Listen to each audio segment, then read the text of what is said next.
Voy, moshinani Falcon Fenstex deyapsiz.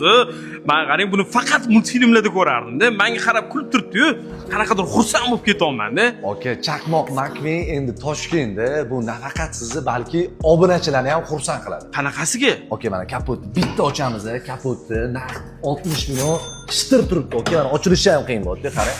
Voy, mana shu hammasi podpischiligami? Hammasi obunachilik, aka. Nima qilish kerak? Shundoq mana mashina depomolda turadi.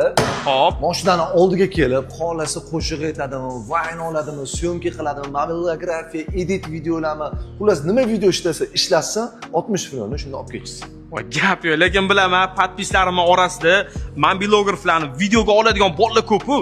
Kim birinchi videosini qilsa, ishoninglar, aniq topga chiqib ketadi, siz yutib olishingiz mumkin bo'ladi. Polni rekda yuradi, aka, bu. Men qarang, o'zi bu necha sekundda chiqadi yuzga? 3.9 da bittada yuzga chiqib qoladi, aka.